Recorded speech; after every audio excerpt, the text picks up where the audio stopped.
Let me show you the best camera tips and tricks for Motorola Edge 50 Neo. And we're gonna start by opening our camera. Then we can choose whichever mode we like. There's slow motion, video, photo, portrait, pro, or more. In more you will get even more options as it says, and you can choose whichever one fits the situation. But in this case, let's stick to the photo mode. Then we can click on the gear icon in the top right corner of the screen, and the first thing I would change is photo resolution, and I would go for the highest one available. Then we can scroll down and look for capture methods.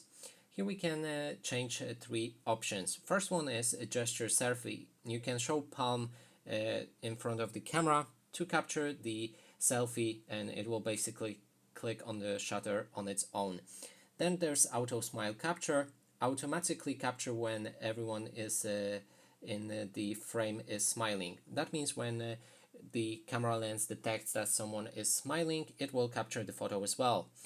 And the last one is tap anywhere to capture. When activated, it may get annoying, so if you just need to test this feature out, but when you tap anywhere on the screen, it will instantly capture the photo. So that's for you. If you want, you can manage it and disable it if you don't like it.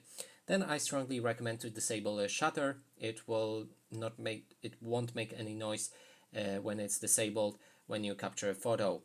Next will be the Pro mode.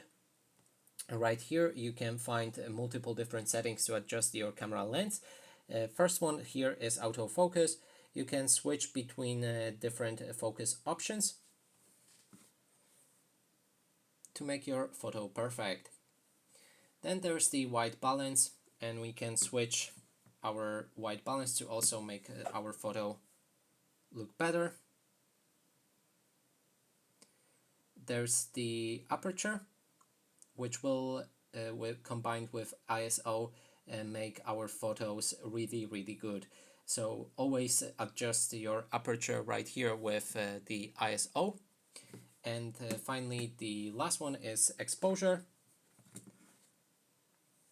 You can also adjust it using a slider. It will make your photos darker, but it only applies the filter. It doesn't capture the light. Okay, let's put it on 0, as it's a very situational, if I say. Okay. Now in the Pro mode you can also change the aspect ratio of your photos to capture the wider or smaller area. If you want to focus on something very small, I would go for a smaller aspect ratio. If you want to focus on, for example, group photo, I would go for the higher one. Then in the Pro mode also you can switch between different formats of your photo, how they will be captured. You can select JPG or RAW, or we can also go for RAW and JPG as well.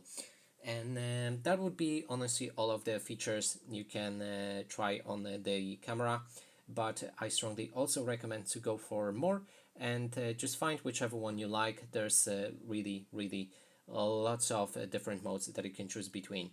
And that's it for this video. Hope you like it. Please consider subscribing to our channel, leave a like and a comment below.